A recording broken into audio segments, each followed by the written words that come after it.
जय Hind children and friends. आपका exam special English class video में स्वागत है। आज हम परीक्षा की दृष्टि से बहुत ही महत्वपूर्ण ग्रामेटिकल आइटम के बारे में बात करेंगे और वो आइटम है as soon as oblique no sooner than. जैसे कि परीक्षा में पूछा जाता है कि एज सुन एज के स्थान पर आप नो सूनर देन का प्रयोग करिए या नो सूनर देन वाला सेंटेंस आपको दिया जाता है और कहा जाता है उसके स्थान पर एज सुन एज का प्रयोग करिए। तो आइए देखते हैं ये कैसे होता है। तो सबसे पहले हम देखते हैं ये पहला वाला हमारा जो वाक्य लिखा है, as soon as we see the red signal we stop our cars. यानी कि जैसे ही, एज सुन एज मीन्स जैसे ही, we see the red signal, हम रेड सिग्नल को देखते हैं, कमा वी स्टॉप आवर कार्स, हम अपनी कार्स को, व्हीकल्स को स्टॉप कर देते हैं, रोक देते हैं। तो इसके स्थान पर हमको यूज करना है नो सूनर देन का। तो ये जो नो सूनर है, दो पार्ट में है ये, तो नो सूनर का जो यूज है वो एज सुन एज को हटाकर किया जाता है। तो हमने यहां से एज सुन एज को हटाया और ये लिख दिया नो सूनर, ठीक है। और अब उसके बाद की जो प्रक्रिया है उस पर आप थोड़ा सा ध्यान दीजिए। इसके बाद है we see the red signal, यानी कि वी सब्जेक्ट, सी वर्ब, और उसके बाद ये है ऑब्जेक्ट, यानी कि हमारा ये जो सेंटेंस है सब्जेक्ट वर्ब ऑब्जेक्ट, यानी कि जिसको हम साधारण वाक्य कहते हैं। पर जब हम नो सूनर का प्रयोग करते हैं तो जैसा कि हम इंट्रोगेटिव सेंटेंस बनाते हैं, हेल्पिंग वर्ब से प्रारंभ होने वाला, उसमें हम क्या करते हैं, हेल्पिंग वर्ब को पहले लिखते हैं, उसके बाद सब्जेक्ट करते हैं। तो बस यहीं पे हमको थोड़ा सा ही करना है कि हम यहाँ पर नो सूनर लगाने के बाद इसी क्रम में ना लिख के, वी सी ना लिख के, हमने यहाँ पे लिखा डू वी सी। अब ये डू कहाँ से आया? क्योंकि जब हम इंट्रोगेटिव बनाते हैं तो उसके लिए हमें हेल्पिंग वर्ब की जरूरत पड़ती है। हम देख रहे हैं कि यहाँ पे हेल्पिंग वर्ब नहीं है। तो इसके पहले की वीडियोस में भी मैंने ये बहुत अच्छे से एक स्पेशल वीडियो बनाया था कि जहाँ पर हेल्पिंग वर्ब नहीं होती वहाँ पर कौन सी हेल्पिंग वर्ब होती हैं। ये देखिए यहाँ पर है कि अगर V1 आता है, यानी वर्ब का फर्स्ट फॉर्म आता है, जैसे यहाँ पर आया है, तो जो इसमें निहित या छिपी सहायक क्रिया होती है वो होती है डू। इसी कारण से हमने यहाँ पर लिखा है डू। और अगर क्रिया में एस या ई एस लगा है तो वहां पर जो सहायक क्रिया होती है वो होती है डज। जैसे यहाँ पर है राइजेस, तो हमने अगले एग्जांपल में लिया हेल्पिंग वर्ब डज। और अगर वर्ब सेकंड फॉर्म में होती है तो हेल्पिंग वर्ब होती है डिड। जैसा कि ये थर्ड एग्जांपल में दिखेगा, यहाँ वर्ब सेकंड फॉर्म में स्टार्टेड, तो इस कारण से इसकी जो हेल्पिंग वर्ब है डिड है। तो कहने का तात्पर्य है कि ये चीज आपके दिमाग में फिक्स होनी चाहिए कि अगर किसी वाक्य में हेल्पिंग वर्ब नहीं दिख रही है तो वहां तीन ही हेल्पिंग वर्ब हो सकती हैं, डू, डज या डिड। तो डू कब होगी, अभी हमने बात की है, जब वर्ब फर्स्ट फॉर्म में होगी। डज कब होगी, जब वर्ब में एस या ईएस लगा हुआ होगा। डिड कब होगी, जब वर्ब सेकंड फॉर्म में होगा। तो इसी हिसाब से हमने यहाँ नो सूनर लगाया और उसके बाद इसको इंट्रोगेटिव में बदला। तो पहले सहायक क्रिया लिखा डू, फिर हमने लिखा वी सी। तो no sooner do we see the red signal. और ये यहाँ पे जाके ये पहला पार्ट समाप्त होता है, पहली क्लास, और ये जगह है कामा। तो ये कामा का जो स्थान है, इसके स्थान पर हम देन का प्रयोग करते हैं, यानी कि ये दो क्लास को कनेक्ट कर देता है देन।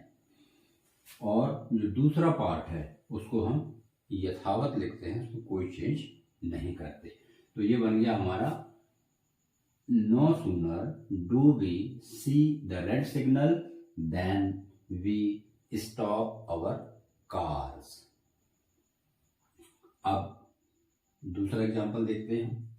दूसरा है as soon as the sun rises we get up, यानी जैसे ही सूर्य उगता है वी गेट अप, हम जाग जाते हैं, बिस्तर छोड़ देते हैं, उठ जाते हैं।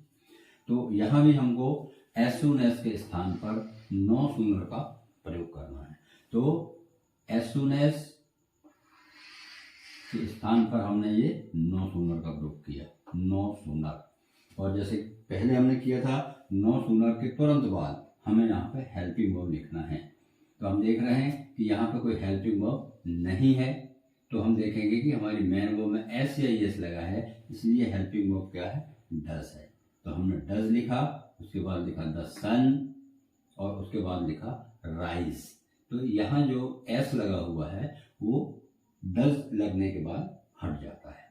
तो ये बन गया हमारा no sooner does the sun rise, और ये कामा के स्थान पे हमने लगा दिया देन, और नेक्स्ट पार्ट को एज इट इज लिख दिया वी गेट अप। तो ये बन गया no sooner does the sun rise then we get up. अब थर्ड देखते हैं। As soon as it started raining I open my umbrella, यानी एज सून एज जैसे ही इट स्टार्टेड रेनिंग, जैसे ही बारिश प्रारंभ हुई, आई ओपन माई अम्ब्रेला, मैंने अपना अम्ब्रेला खोला। अब इसमें भी हमको एज सून एज को नो सूनर से रिप्लेस करना है। तो ये हो गया एज सून एज की जगह नो सूनर, और नो सूनर के बाद हमको हेल्पिंग वर्ब लगाना ही लगाना है। तो हमने देखा इट स्टार्टेड, यानी कोई हेल्पिंग वर्ब तो यहाँ ऑलरेडी पहले से है नहीं, पर हमने देखा ये V2 है, वर्ब का सेकंड फॉर्म है, इसलिए यहाँ पे हेल्पिंग वर्ब क्या है, नहीं डेड। तो हमने लिखा नो सूनर डेड, फिर लिखा इट, और उसके बाद हमने स्टार्ट कर दिया, यानी कि ये जो वर्ब का सेकंड फॉर्म है उसको फर्स्ट फॉर्म में कर दिया। जब भी डेड अगर आ जाता है तो वर्ब सेकंड फॉर्म से फर्स्ट फॉर्म में आ जाती है, कोई भी कॉन्टेक्स्ट हो। तो no sooner did we start, sorry, no sooner did it start raining, और कामा यानी दोनों पार्ट के बीच में हमने देन का प्रयोग कर दिया, then I open my umbrella. दूसरा पार्ट यथावत हमने लिख दिया। तो हमने ये 3 एग्जाम्पल्स के माध्यम से ये जाना कि एज सून एज को जब हम नो सूनर से रिप्लेस करेंगे तो नो सूनर के जस्ट बाद हेल्पिंग वर्ब लगनी ही लगनी है। अब हम ये फाइंड आउट करेंगे कि कौन सी हेल्पिंग वर्ब लगेगी। अगर ऑलरेडी कोई हेल्पिंग वर्ब दी हुई है तो कोई बात नहीं, वही हेल्पिंग वर्ब आएगी। पर इन 3 एग्जाम्पल्स में अगर ये सेंटेंस अगर आते हैं, जो कि प्राय यही पूछ लिए जाते हैं अक्सर, मोस्ट प्रोबेबल है ये, तो वहां पे हमको अलर्ट रहना है कि हेल्पिंग वर्ब नहीं है तो हम सीधे जाएं मेन वर्ब में।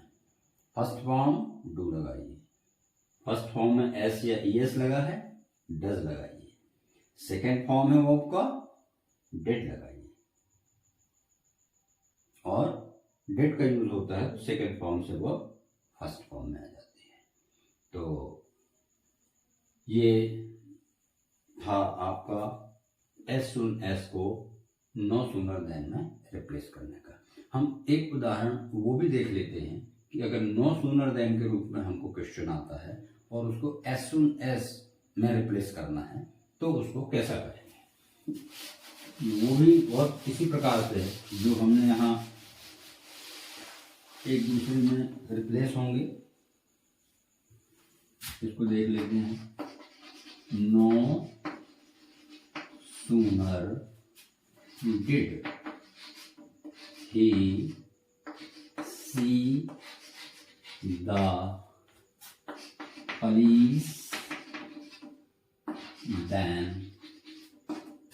ही रैन अवे। ये मैंने एक सेंटेंस लिख दिया नो सूनर देन वाला।